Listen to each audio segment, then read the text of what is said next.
Thank you. All right.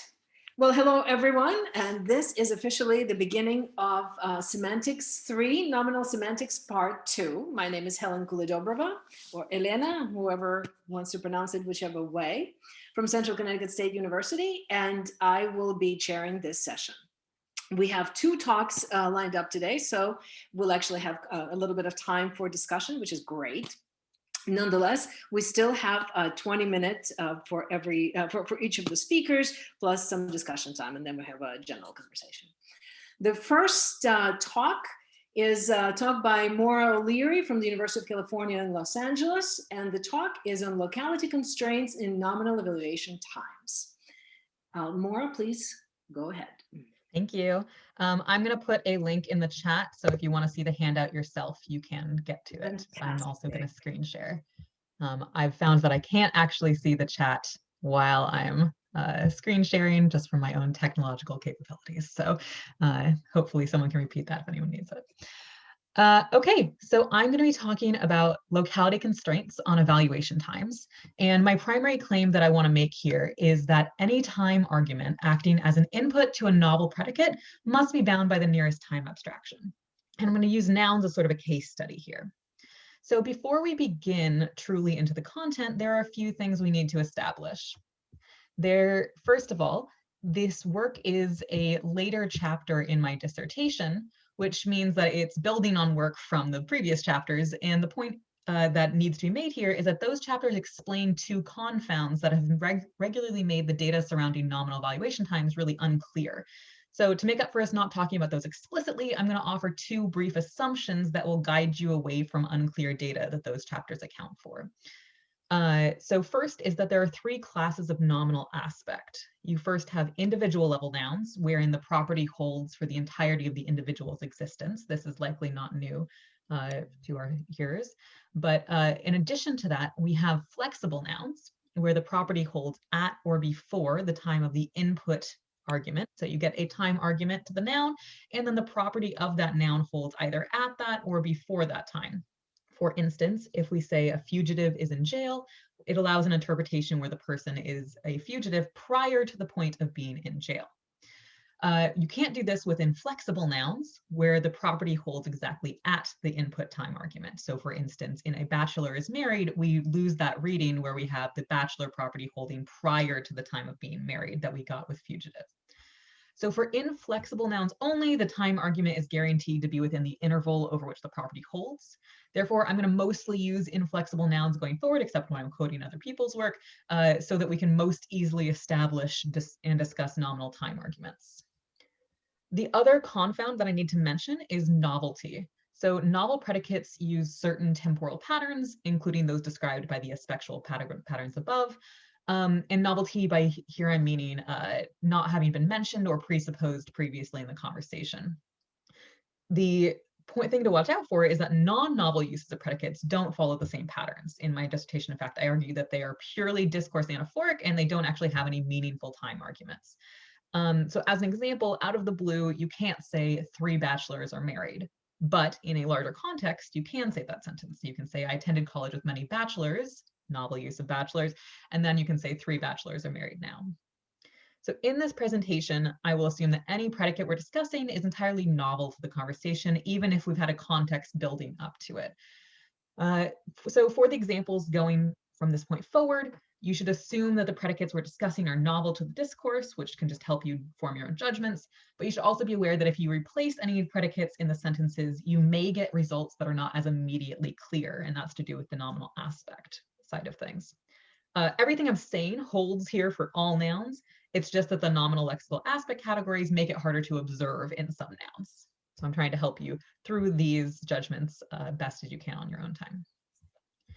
Okay, so with that, we're going to move on to verbal and adverbial evaluation times, so sort of a precursor to nominal evaluation times.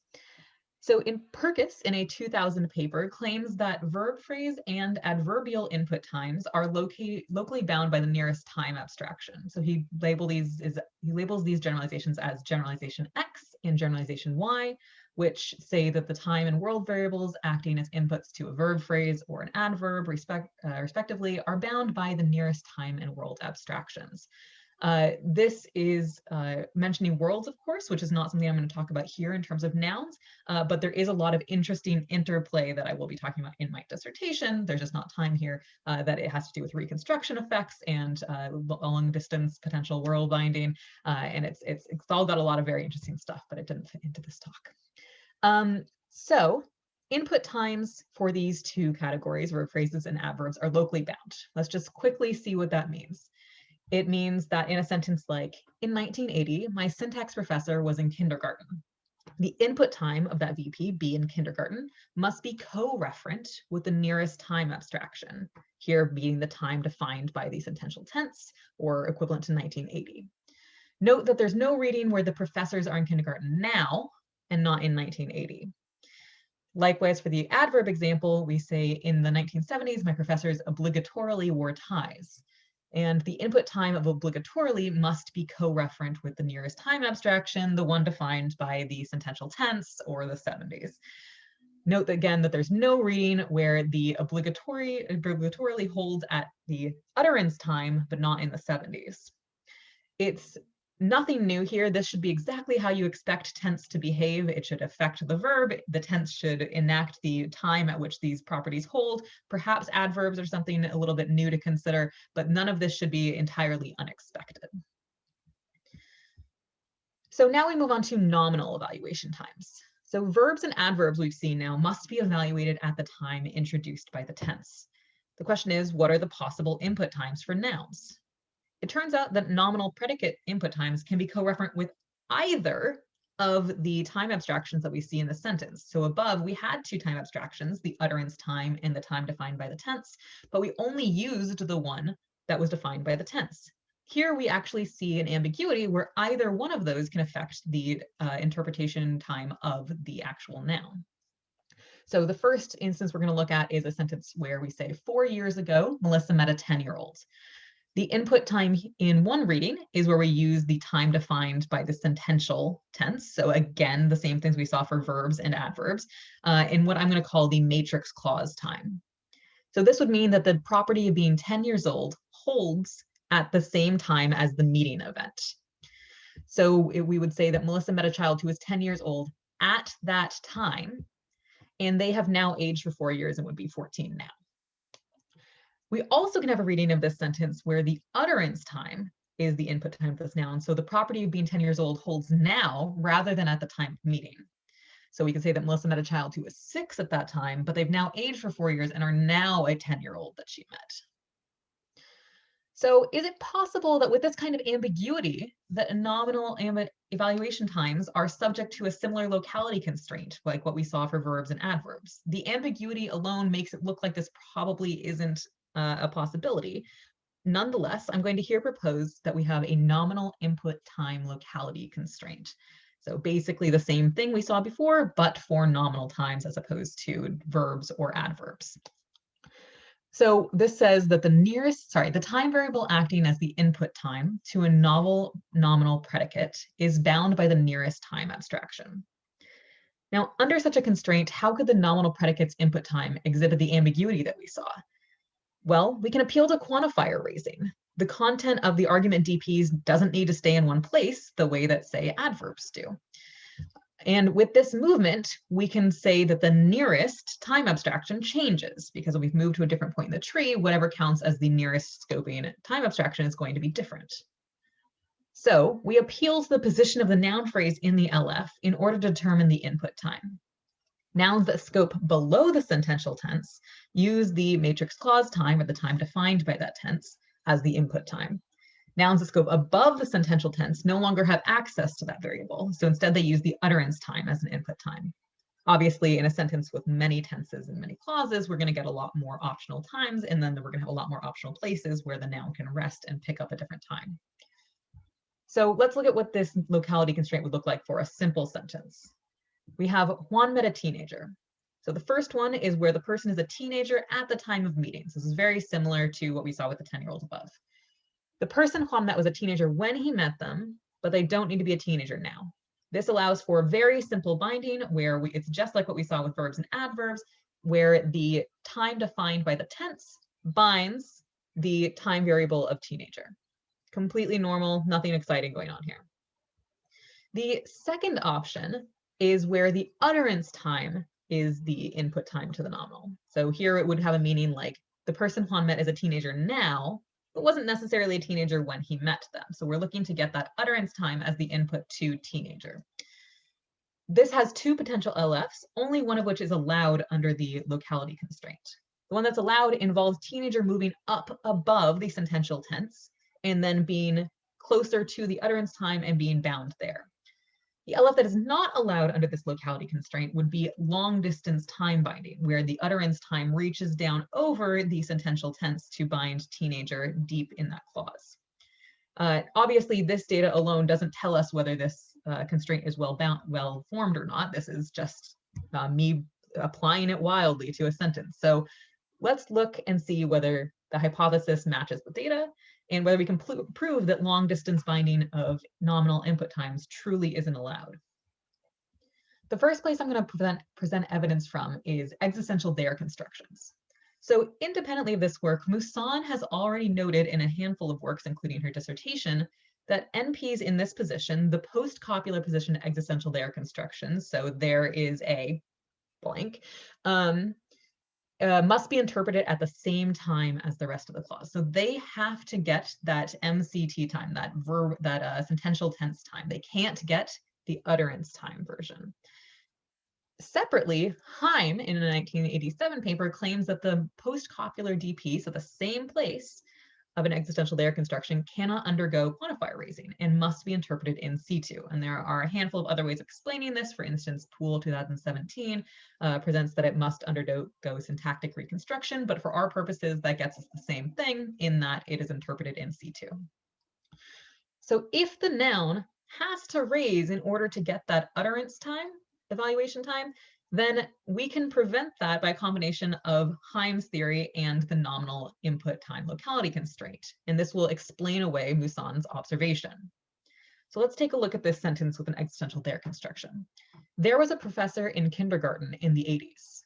First of all, let's take a look at the readings.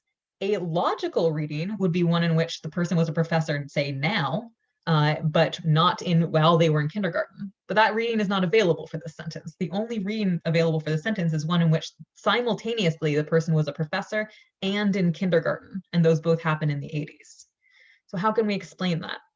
Well, let's look at the reading that does exist. The one where the matrix clause time, or the time defined by the tense, is the nominal input time. So this is where they were a professor at the same time that they were in kindergarten. The LF for this, again, is very logical. It's the one where it stays in C2, the nearest time variable above it, the one defined by the tense, just comes in and binds it from a very close distance. The way that we could get the other reading, the one where the utterance time is the nominal input time, the one that gives us a more logical scenario where they're a professor, say now, and that's sometime after the point when they were in kindergarten. There's two ways that we can actually get that LF. The first is to raise professor up above the sentential tense, the same way that we got that reading for the example above where we had Juan met a teenager. This is prohibited based on Heim's observations about raising from these constructions. The other way we could get this reading is to have the utterance time long distance bind down into an in situ a professor. This is prohibited by the locality constraint. So between these two things, we've managed to rule out all of the possible ways that we could get this actually non-existent reading. The other place I want to provide evidence from is de dicto readings. So we can observe these same effects of the locality constraint in embedded clauses. Now note, once we deal with embedded clauses, we're dealing with more time variables. So given freedom of movement, a nominal which originates in the embedded clause can use any of the three time variables as an input time. And I am ignoring instances where the matrix subject is confused about times. It does hold still in these cases, but it just makes it a little too complicated for a short talk. So if we have an embedded nominal it can hold either at the embedded verb time, at the matrix clause time, or at the utterance time. And we see that it holds these various positions that get it various input times based on this locality constraint. So if we're way down here, we get the embedded clause time because that time variable is the nearest scoping over it. Anywhere in this middle position, we get the matrix clause time because that's the nearest time abstraction scoping over it. And then if we go way above all of the tenses, we get the utterance time, as always. So using a de dicto reading, we can force the noun phrase to be interpreted below the attitude verb, which is marked here, and therefore in one of the two lowest positions in this picture. So it has to be in either position 2 or position 1. That means that a de dicto reading should only be compatible with either the embedded clausal time from this first position or the matrix clausal time from this position. And note these positions are loose. Obviously, there's a lot of other things in the sentence that they can be in reference to. This is exclusively in reference to their position relative to tenses and the attitude verb. So given that these are our only two options, we should not be able to get both a de dicto reading and an utterance time input time, because there's no place that the noun can get both of those things going on simultaneously. So that reading should be ruled out. So I've got a sentence here. 10 years ago, Josiah said that a 20-something mugged him 10 years before that. And I apologize that it's clunky, but some things we need to make clear in order to make sure that we don't have a any room, any wiggle room to wiggle ourselves out of de dicto or to wiggle ourselves out of the utterance time. Now, I do have a scenario here, but I'm actually going to skip it because I'm going to make this handout public, mostly for time, but secondly, because these readings on all of these things take a lot of effort, and I would not like anybody to, I found that when I've given this talk before, people will sit with this and ignore the rest of the talk because the judgment is something that you really want to sit with. So you're just going to have to believe me for now and come back to it in a few minutes.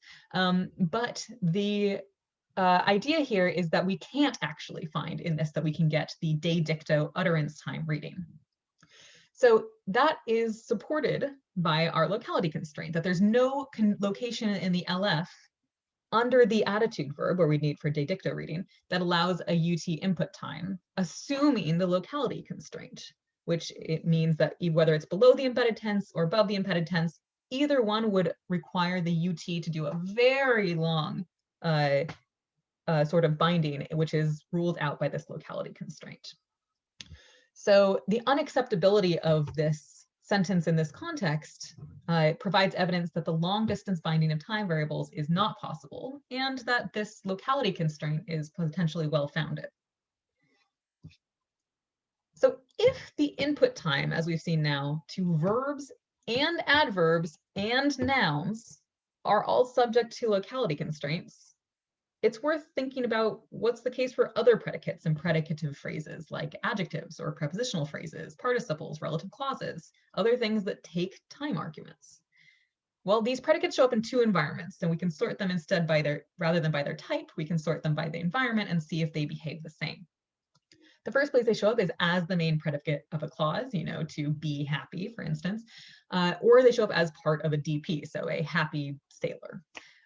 So as described above, the generalization X covers not only verbs, but any predicate acting as the main predicate of the clause. In fact, the example we used there was be in kindergarten, so a prepositional phrase.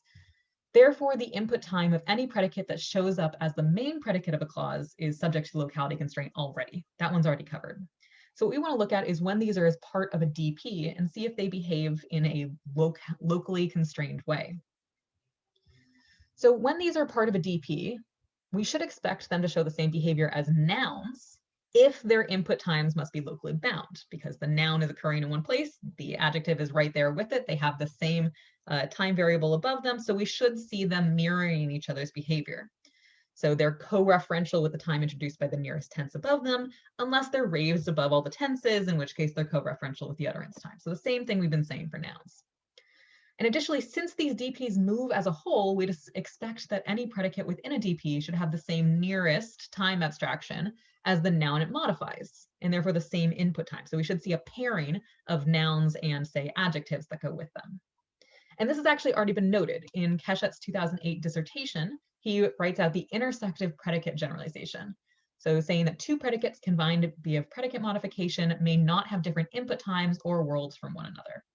So for instance, we see that any of these meanings that roughly mean married and any of these meanings of bachelor cannot ever be combined, such as an adjective and a noun. A married bachelor is happy, out. A bachelor is kissing his wife is happy. Sorry, a bachelor kissing his wife is happy. Participle and noun does not go together. Prepositional phrase and a noun. A bachelor with his wife is happy. Nope. Relative clause and a noun. A bachelor who is married is happy. Also nonsensical, because all of these things would require that bachelorhood and whatever's modifying it hold at the same time. And all of these properties are things that cannot simultaneously hold of the same person. So these data can be derived by Keshet's IPG, his intersective predicate generalization, plus our nominal input time locality constraint. So we get this time variable, whatever it is, that binds down into our noun, and then that noun in some way shares it by this rule with whatever's modifying it. Or we can posit a single locality constraint that applies to nouns and everything else. We can say the time variable acting as an input time to any novel predicate is bound by the nearest time abstraction. So in this case, we have this time variable, and the noun and adjective, independent of each other, are each bound by that. Note that this would also account for any type of predicate acting as the main predicate of the sentence, regardless of predicate type. So we don't need to specify verb, we don't need to specify adjective, it just happens based on where it is relative to the nearest time abstraction. This constraint therefore subsumes Purkis's generalization X, Purkis's generalization Y, the nominal input time locality constraint we talked about here, and also the intersective predicate generalization. So I can get rid of all four of those by just positing this one generalized locality constraint. So what we talked about here today, we said that Purkis 2000 showed that verbal and adverbial input times are locally bound. We showed that nominal input times are also locally bound and that any ambiguity there is easily accounted for via QR. Additionally, all other predicates which show up either as the VP, as in the VP as the main predicate of the clause, or in a DP, which can undergo QR, show the behavior expected as if they too had a locality constraint on their input times. Therefore, I'm here proposing that the input times of all predicates are bound by the nearest time abstraction, which can be generalized in this temporal locality constraint, that the time variable acting as the input time to any novel predicate is bound by the nearest time abstraction. And that's it. Thank you. Okay, thank you very much, Maura. And you stayed remarkably on time as well, monitoring yourself. So questions, folks?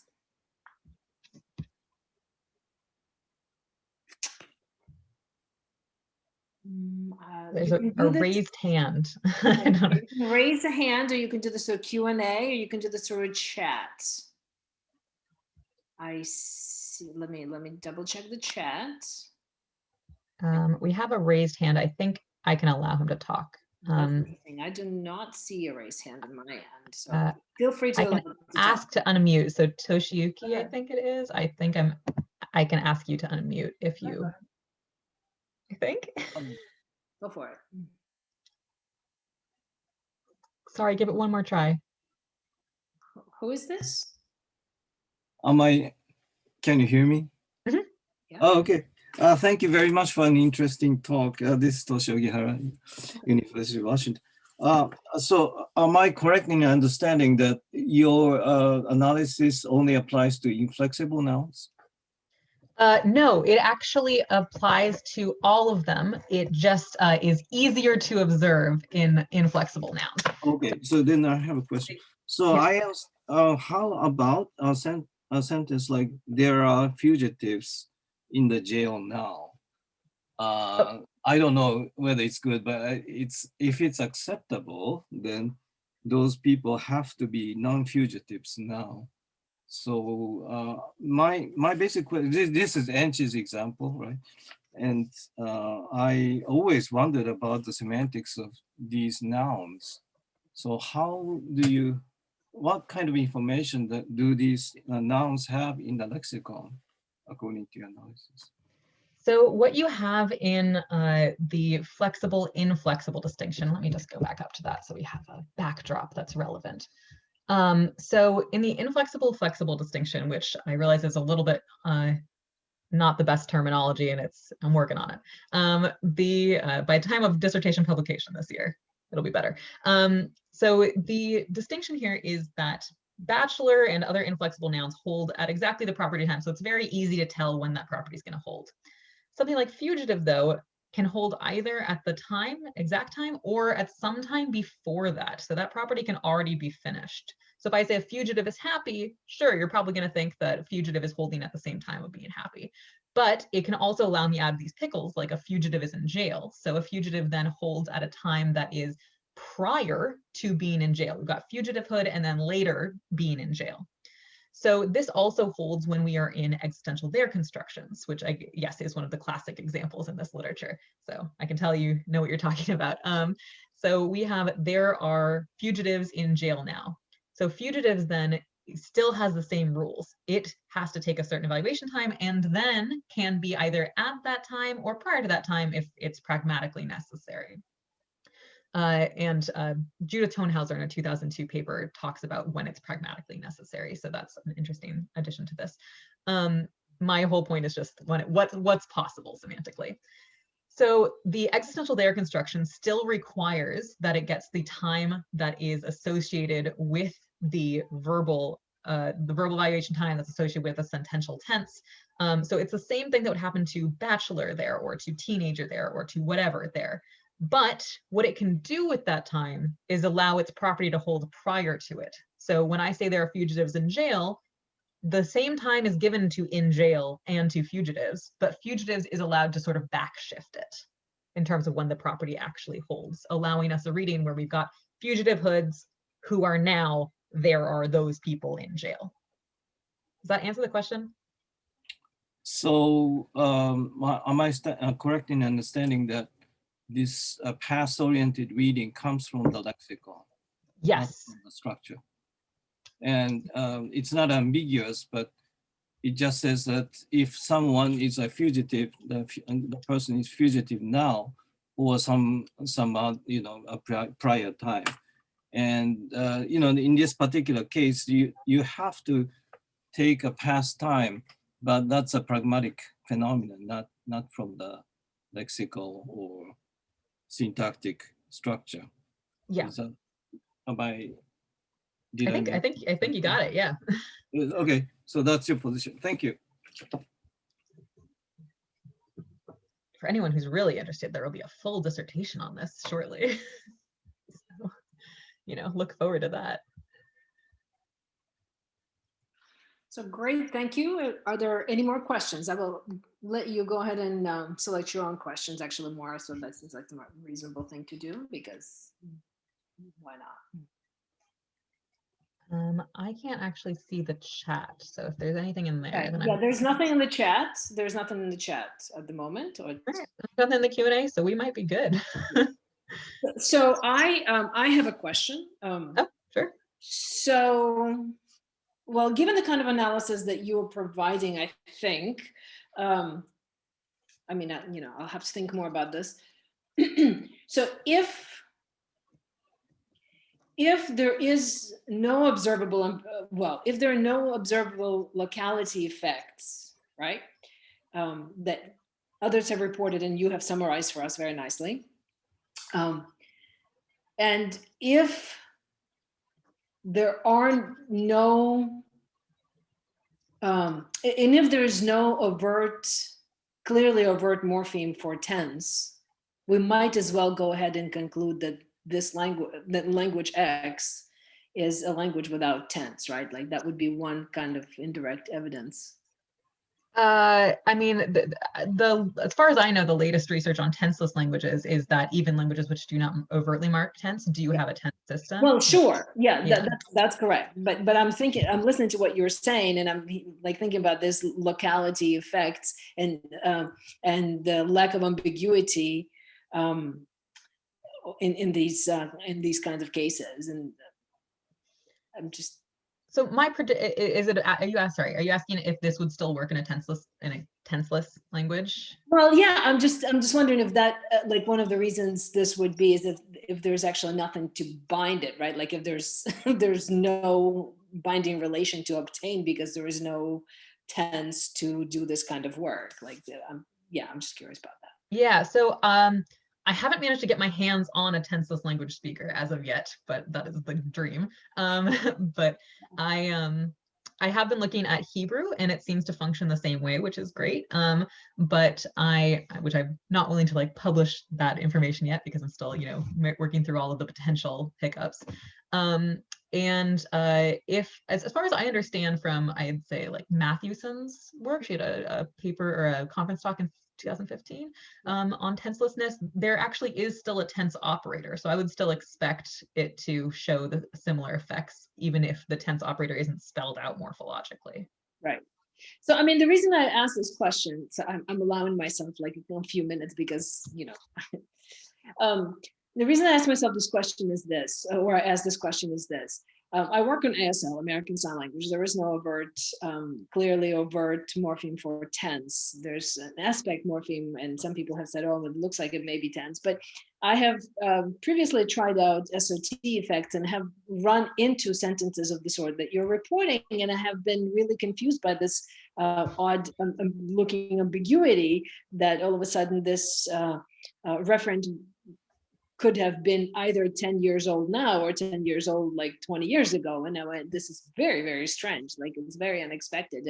And there were no apparent locality effects. And I thought, okay, well, I will shelf this for now. But now that makes me think I should probably go back and see if this is connected to the fact that there's like a lack of overt morphology. But anyway, so that's a thought. I mean, it sounds really interesting. It sounds like you're running up exactly the same sort of content. I don't know if there was a question buried in there that you wanted me to address, but if you want to talk about it, I'd be really excited. So. All right, thank you so much. Before we move on to the next talk, I will ask, while I had been chatting with Maura, if there's anybody else who might have thought of another question or comment. Not having anyone else, we will move to the next talk, and that will be by Ian Kirby from Harvard University. And the talk is on exhaustification, free choice, and additivity, evidence from Saga, Dahana. And please go ahead and share the slides or whatever else you're sharing. No longer recall. Thank you. Okay, and Great. put a link to the slides in the chat. Perfect, thank you. Okay, cool. Okay, so today what I want to talk about is this particle from a language called Saga. The particle is Dahana. So this language is spoken in the far east of Russia. Talk about it a little bit, and this is based on fieldwork data that I've done with a native speaker. Okay, so Saga, also known as Yakut, it's of the Siberian branch of the Turkic family. The particle is Dahana, and it's often shortened to Da. And this particle appears in three main environments. So the first is in negative polarity items, or NPIs, formed with WH words, as in who, Kim in number 1, or Pier 1. Okay, so 1 means something literally like anybody didn't read any books. And as we can see, it's ungrammatical in the positive variant and grammatical in the negative. Okay. The next use of it is as a sort of scalar focus particle, as in 2. So it marks an element which is under scalar focus. So this ends up meaning something like even the student did or didn't read the book. So as we see from 2, it's not as sensitive to the polarity of the sentence in this use, and it expresses something about the unexpectedness of the phenomena obtaining. And finally, the particle can be used doubled in these coordination constructions where it appears to the right of each coordinand, and it's required to appear in each coordinand. And as we see from 3, if it's a positive variant of the sentence, it means something like Julius drank both coffee and tea. And if it's negative, it's narrow scope disjunctions under negation. So Julius drank neither coffee nor tea, or he didn't drink coffee or tea. Okay. So quantifier particles they're a really exciting area for cross-linguistic investigation, and there's a robust and growing literature about them. So one thing I want to do is sort of question, how typical is Dahana's distribution? So first of all, it's well known that NPI is built out of a numeral like 1 and an existential quantifier or an existential element like a WH word or even words like some, in combination with an even particle. These are very, very common. But particularly for me, following from the assumption that NPIs are existentials, obligatorily scoping below their licensor, it's a little bit surprising that the positive da resolves to a conjunction meaning. So again, speaking about quantifier particles in general, they raise some really interesting questions for semantic compositionality, and these are from Shibolshi 2015. So basically is the particle in all of its uses one single meaning? So it's A. B, if so, are there some sort of additional operators, whether overt or covert, that are helping these particles get their meaning? And C, and this is the $1 million question, what do we make of these, cross-linguistic patterns that we find? So for question A, I'm going to argue that yes, there is one denotation for Saga Dahana. And the theory I'm going to be adopting is the alternative semantics view, where we are dealing with alternatives of disjunctions, and those are interpreted by covert exhaustifiers. And the formulation I'm adopting is Kierkegaard's. So to sort of think about, in general, the cross-linguistic comparison, I have found two pretty well studied quantifier particles that have much of the same distribution as Dahana. So in these cells here, we have where they overlap. And as you see, so Hungarian is sim and Japanese mo, each of these particles functions quite similarly with these in these roles. There is some difference, for instance, like sim in Hungarian, that's a negative concord variant of is. And there's some difference on like the side of the particle that it goes. But I won't be talking about that today. So the final 3 cells here are where there's departure. So first of all, there's this additive to either meaning, which Hungarian and Japanese, the Japanese particles have, and Saga does not have this basic additive also or to or either meaning. Next is in free choice items like any under the scope of a modal. Hungarian and Japanese, the particles do seem to function this way. And finally, there's an area that makes Japanese unique compared to Hungarian and Saga, which is the ability to appear in these universal generalized quantifiers. Okay, so let's talk about the universal quantifiers first. So it's pretty well known that in Japanese, if you, in a WHMO expression, if you accent the WH word, it receives a universal interpretation. So 4 is everybody ran. This does not happen in Saga. So 5A, if you take the negation out, it's just ungrammatical. It does not mean I read everything. 5B and C are ways that you could express that instead. So actually, for that reason, I think Japanese mo is potentially a little different. And as Shimoyama has argued, you can actually analyze it as the quantifier particle uses of it as a universal. So what we typically call the NPIs are actually positive polarity items, where you have the particle scoping, you have a universal scoping over negation rather than negation over existential. Okay. So more relevant is the first, the additive meaning. So what is additivity? It's generally defined as a presupposition that in addition to the ordinary value of a proposition, one or more alternative is also true. So take something like Jalous drank coffee also, or Jalous drank coffee too. The presupposition is somebody other than Jalous drank coffee. Similarly for either under negation. Somebody else didn't drink coffee. In Hungarian, as we see in 7, it has this additive presupposition. So Saga Dahana does not have this. Instead, as we see in 8, there is another particle, emia, which would be used here instead. It's used in both positive and negative sentences. So Jalous drank coffee too, or didn't drink coffee either. But of course, 8 is still a grammatical sentence, but it means even Jalous did or didn't drink coffee. So it still has the scalar focus reading. And what's really kind of tricky about this is that part of the meaning of this is actually an additive presupposition. So it's still true that somebody else did or didn't drink coffee, but importantly, Jalous is is less likely than that somebody else to have drunk coffee or not drunk it. And as an aside, actually the cognate to this particle in other Turkic languages often does have this basic additive meaning. So in many ways, this makes Dahana quite unique. Next, free choice items. The particle does not appear in free choice. If you use a possibility modal, it does not receive a free choice effect. It's just ungrammatical as in 9. And then again, instead, there's another quantifier particle, this time baharar, which would be used instead. So in 10 in Hungarian, we see it's not required, but it's perfectly happy to function with this free choice item. And moreover, something quite interesting is that the scalar focus reading of Dahana can have like a free choice implicature, as in 11.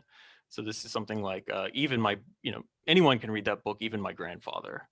It's kind of similar to the Hungarian 12a, where you have anyone can win, like even Mary as an arbitrary example. But crucially, if you take that possibility modal out, it's still okay in Saga.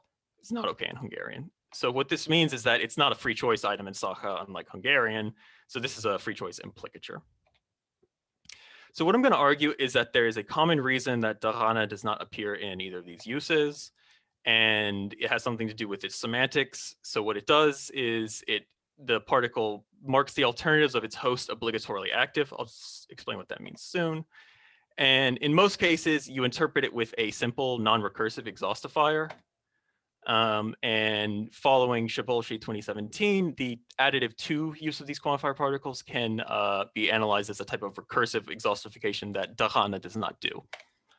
At the same time, the both and reading, I'm going to argue, can be derived from recursive exhaustification, must be derived from that. But the difference here is that it's recursive because there's multiple uses of the particle.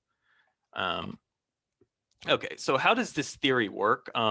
So Kierkegaard's assumptions are as follows. So polarity items are existentials, which is equivalent to a disjunction.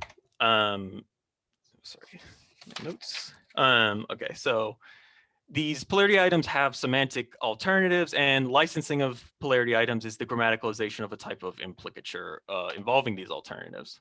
So unlike an ordinary scalar like disjunctive or, the alternatives of polarity items are not subject to pragmatic relevance, so you can't ignore them. And another way to say this is that the alternatives are obligatorily active. And non-entailed alternatives of the proposition must be exhaustified, and non-entailed ones must be either negated or appropriately ranked for the exhaustifier to result in an interpretable LF. So there's 2 main exhaustifiers. First is only, which I'll define here, and there's even, which I'll define later. So only in 13 is defined very formally, but essentially what this says is you take a proposition phi, and a proposition with alternatives phi, and saying only phi asserts phi and negates all of the alternatives which do not entail phi. And the assumption here is that if this process results in a contradiction, you get, with an ordinary scalar, that's fine. You can just ignore the contradiction because contradictions won't be relevant pragmatically. But because polarity items cannot ignore them, the sentence becomes uninterpretable, and that's why you get ungrammaticality in a positive environment for NPIs. So let's see how this works. Taking 14, Jalous read anything ungrammatical in Saga just as English. So this is the basic meaning is if it were grammatical, this is what it would mean. There's something, and Jalous read that something. So if we assume that there's 2 things in the domain, 2 books, this is equivalent to a disjunction P or Q, where P is Jalous read syntactic structures, Q is he read aspects. So like anything, Tugu Dahana has obligatorily active alternatives. And what do these alternatives look like? They look like this. So you've got the prejacent here, and you've got these things that are called subdomain alternatives, and this is the scalar alternative. And this is equivalent to a conjunction of all these alternatives. And another way to represent this is as a semilattice. I'll sort of switch back and forth. So we exhaustify the prejacent P or Q with respect to these alternatives. What are the non-entailed alternatives? It's these ones. So we have to negate these. What happens when we negate them? We get this. And notice not P and Q, not Q is equivalent to not P or Q. And that's a contradiction. So that's why this can't be interpreted in a positive environment. So if under negation, as we see, the sentence is grammatical, but why? And the answer is because the alternatives are also negated before you exhaustify. So what happens is that the prejacent is going to entail these alternatives. So not P or Q entails all of those alternatives. So exhaustification can't actually negate these alternatives because they're entailed. So it just returns the alternatives and we're good. So next, and this is going to ease us into the focus reading of Dahana. A numeral like beer has a different type of set of alternatives. It's totally ordered by entailment because it's a numeral.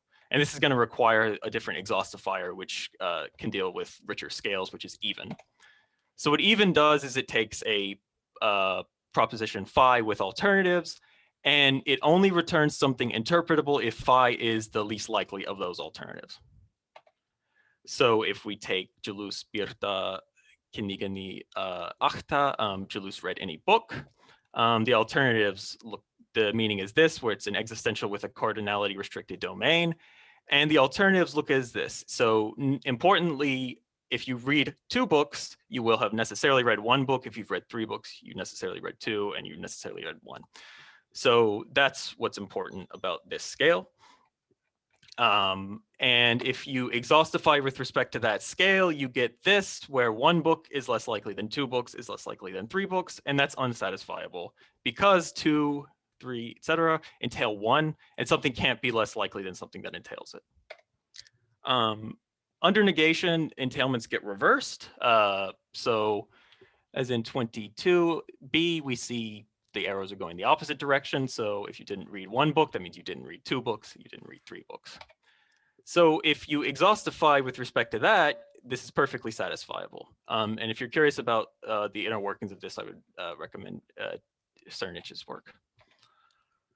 Okay, so taking a step back, where do the quantifier particles actually fit into this? So notice in these languages, Saga and Hungarian, the quantifier particles are very important in that if you take them away, they're not NPIs and the meaning is a little different. So in the WH words are just WH words, as in 24.2 or 24.A2, and then bir is just a numeral. Similarly, in Hungarian, if you take these particles away, what you get is actually a positive polarity item, so something that can't scope below negation. So really what this question is getting at is where does the grammar encode that the alternatives of something are obligatorily active? And Kierkegaard's view is more or less that it's an idiomatic property of the entire polarity item. So it would be Kim Dahana for anybody is the thing that just has marked obligatory alternatives. But Shibolshi modifies this to say, no, it's actually what we can do is we can have individual morphemes having the function of making alternatives obligatorily active. And this is the view that I'm going to endorse here. So what's important to this is that the host of the particle independently has its own alternatives. So existentials and numerals have alternatives like these. And focus, as we're about to see, has its own alternatives, and it's the disjunction of a set of focus alternatives. And what the quantifier particle does is it makes those obligatorily active. So with the even reading, as we said, it is fine in, so even Dahana is fine in negative and positive sentences. And the answer to why is because the scale here is pragmatically decided. So it has to do with the speaker's expectations. And so if we see, an ordinary value like Julius did or didn't read, the alternatives here have no bearing on whether or not Julius read, unless it's pragmatically relevant. So if you exhaustify this, it's going to be appropriate as long as your scale looks something like this. So Jalous is less likely than Erkin, and Jalous is less likely than Sardana to have red. Okay, so moving on, why does this particle not appear in free choice items? So to understand that, we would have to understand how free choice items work in this theory. And to do that, we need to understand recursive exhaustification, which I'll review briefly. And I will argue that the both and reading of da coordination is a free choice like effect, but it's a little different. And I will conclude with the connection to additivity involving bifurcation of these alternatives. Okay, so the signature property of free choice is that you get a modal scoping over an existential, and it becomes enriched to a type of conjunction. So 28A is or disjunction, where you've got Jalous can drink coffee, tea, or water. 28A, and that is very much equivalent to 28B. He can drink coffee, and he can drink tea, and he can drink water. So this is a free choice implicature, and what Kierkegaard argues is that free choice items, which are morphologically marked as being free choice, involve quite similar reasoning. So how do you do this? I'll try to go over this very quickly. You have to recursively exhaustify with only. And what that means is not only are you exhaustifying the pre-adjacent alternatives, but also the alternatives of those alternatives. And this is going to require a modal to be interpretable in most situations. So let's consider it with no modal first. Apologize, but you really need to see it with 3 alternatives for it to make sense.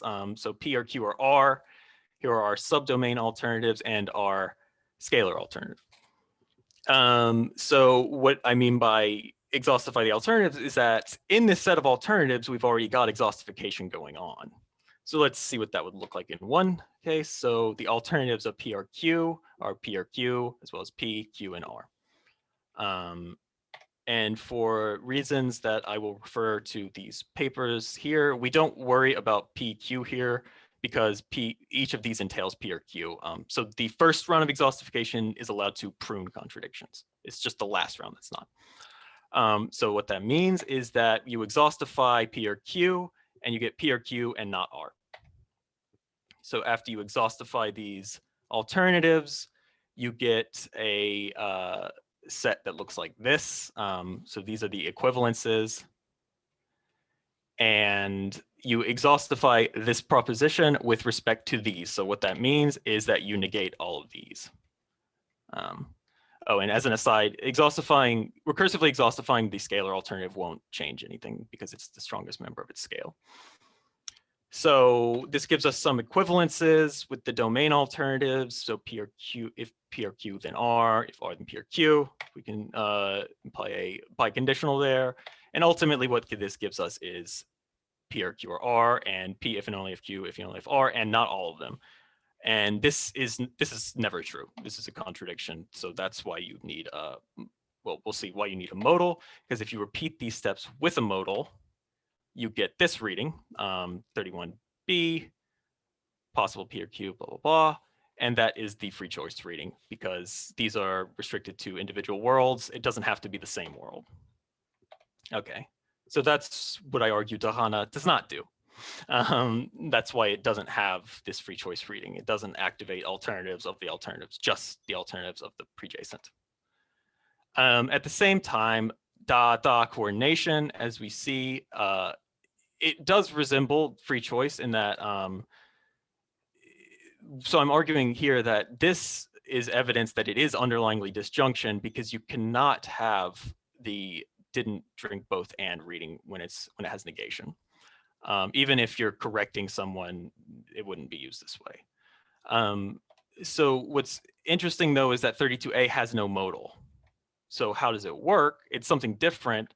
Basically, you exhaustify, you can exhaustify without a scalar alternative, which will routinely make or into and. This has been argued for in a couple of cases.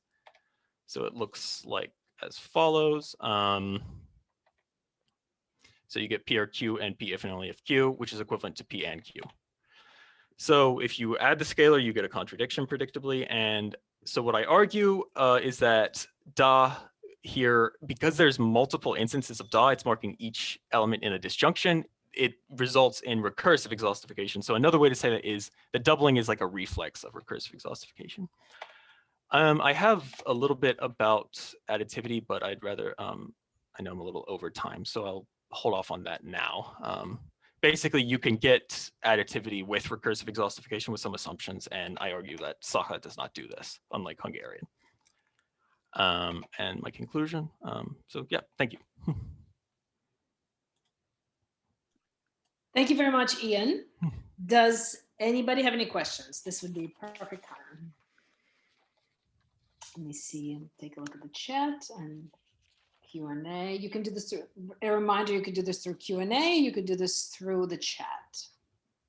And I'm gonna activate participants and see this. Ian, you're welcome to select your own questions.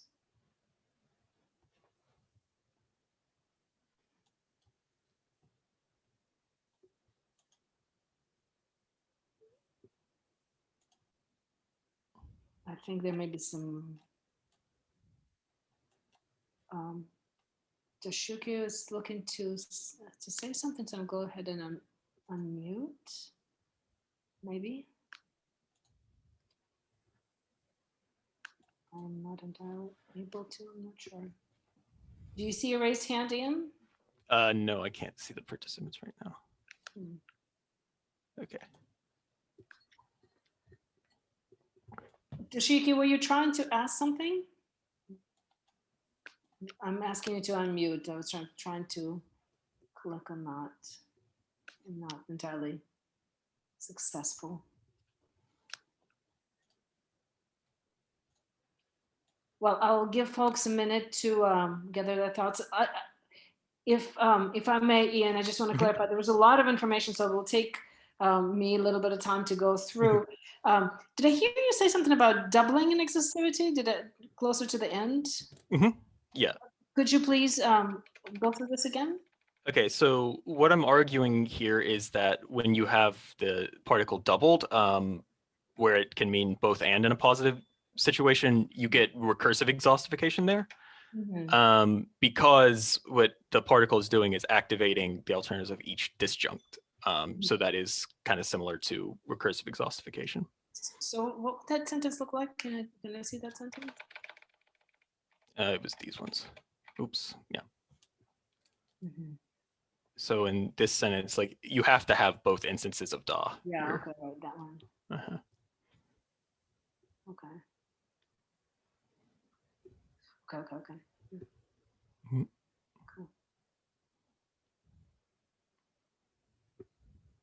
Cool. There's a lot of really interesting data.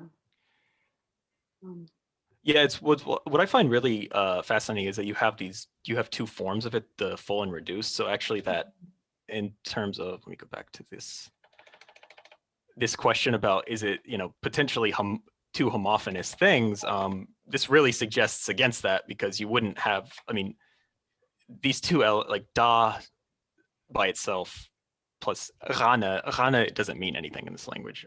So it is it's just a reduced version of the rana.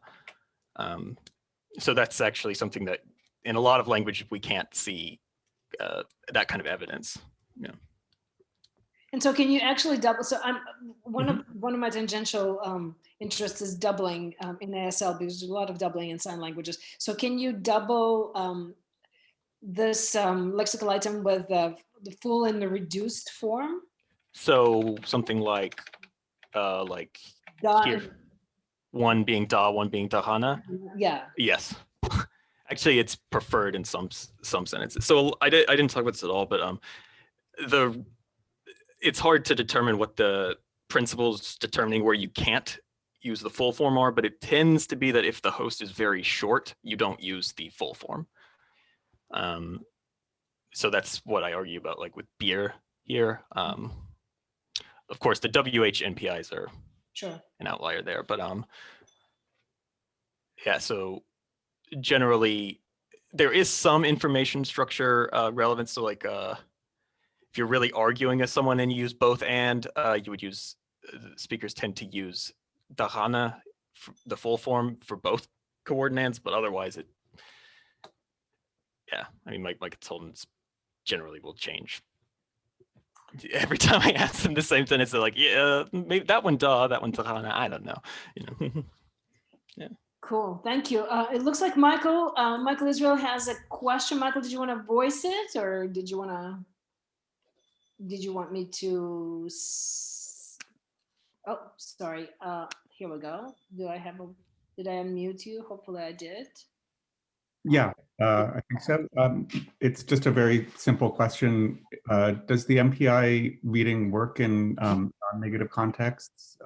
That's a great question. I have that towards the end of the thing. It has one more licensor, which is the comparative case.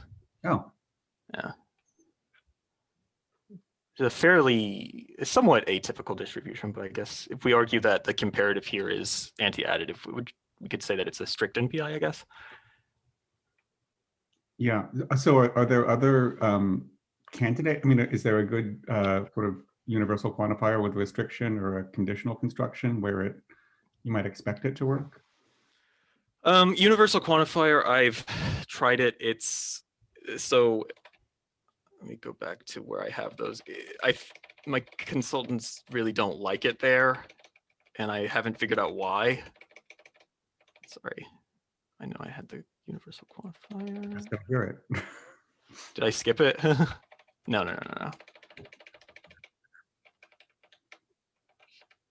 Okay, I think it might have something to do with the fact that they don't have really truly like one word, which is a universal quantifier. And I think it might have to do with the fact that the NP would get very, very long. But I'm not sure, honestly. It's very hard to actually identify like a consistent universal quantifier. They tend to just use like generics instead. Okay, thank you. It's interesting. Thank you.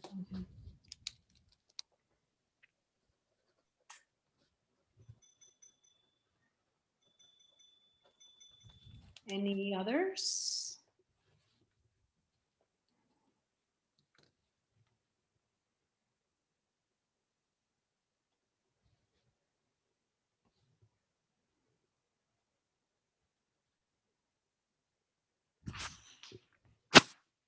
So I do have to say, if anyone has data on other quantifier particles in any other languages, I'd love to see that, because these are, like I said, they're very exciting.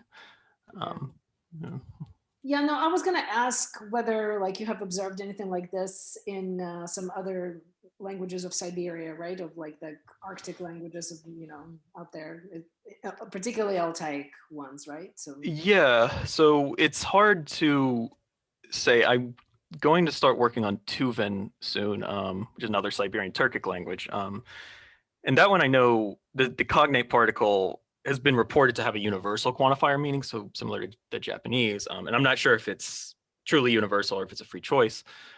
I've looked into Evenki and Evan as well, but those languages, the grammars don't tend to have things that are this, I guess, nuanced of judgments. yeah, it's very exciting. And it can't be explained as anything to do with Russian, even though da is. Cool. Yeah. There's nothing like this in Russian. No. of any sort. Very interesting. It's funny. I have at the end, I have one thing where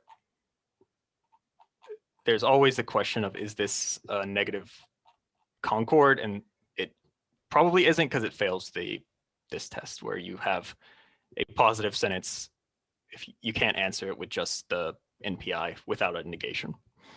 Can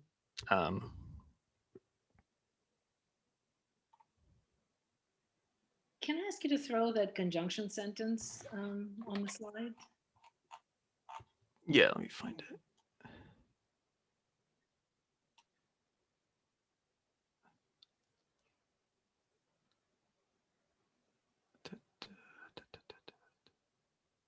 Actually, no, I have some at the end. That's better.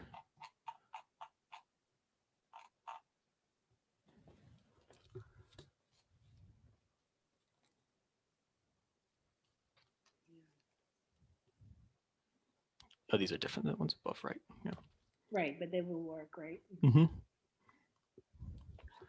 Yeah, so one sort of restriction it has is that it has to, each DAW has to appear next to Right. something that has the same label. This is discussed in Vino Korova. She's a native Saga linguist. She wrote a dissertation on this, and she has a section where she goes through a couple examples of this. And so even if it's like a predicative noun and then a verb, it's no good. It has to be like very much the same label. I have there's a question here. Yes, so Natalia Ivanova is asking a question, so we're going to let her unmute herself. Hopefully we can you do this on your own, Natalia? Yes, so I don't know, can you hear me now? Yes. Yes. Yes, so actually I was thinking about, so actually I did some research on similar particle in Balkar language, which is a Turkic language as well. So actually it's also da. Yeah. So bir da, you know, this bir is one and da is Yeah. particle, and then it also has NPI uses. But interestingly, it can also be used in, for example, unconditionals. I don't know, maybe I missed it. I don't know whether you mentioned unconditional uses. Something like whoever came, I would be happy, right? So basically we'll have who, blah, blah, blah, came, da, I will be happy. Huh. Yeah, I've not examined those in depth. I should. Actually, maybe I have some, I don't have them on this slide, but I do have some sentences because I was trying to find it with indirect, like neg raising constructions. And some of the time the translation ended up being something like, I don't know whoever drank that or whatever. But yeah, I'll look at that.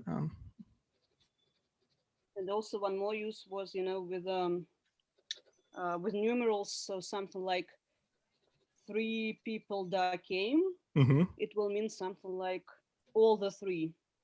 So basically, you know, the presupposition will be that there are like 3 people in the domain and all of them came. Interesting.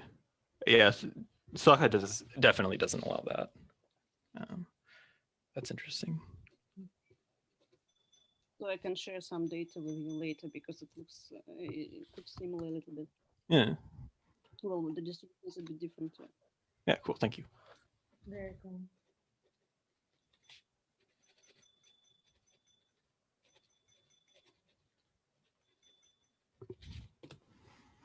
Very interesting. Are there any more questions? We have plenty of time, folks, because we have really all the way until 3:30 to hang out here and chat about these cool languages. We can also return to Maura's talk if need be, or if there's desire, or we can continue talking about Ian's, which is also fun.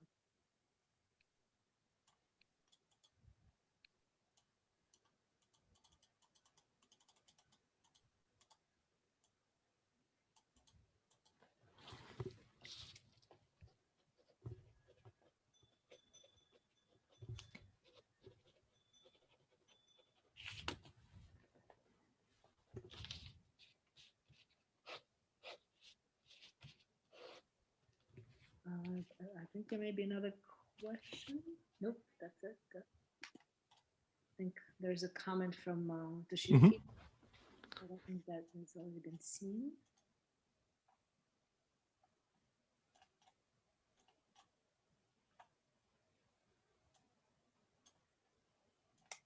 Okay. Well, if there are no other questions, it's been a pleasure. Thank you again for joining this session on semantics. Thank you, Ian. Thank you, Maura. Thank you for all of you who attended. And we will consider this session closed. I will see you all, perhaps, in some other session. Enjoy the rest of the conference. Thank you. Thank you, guys.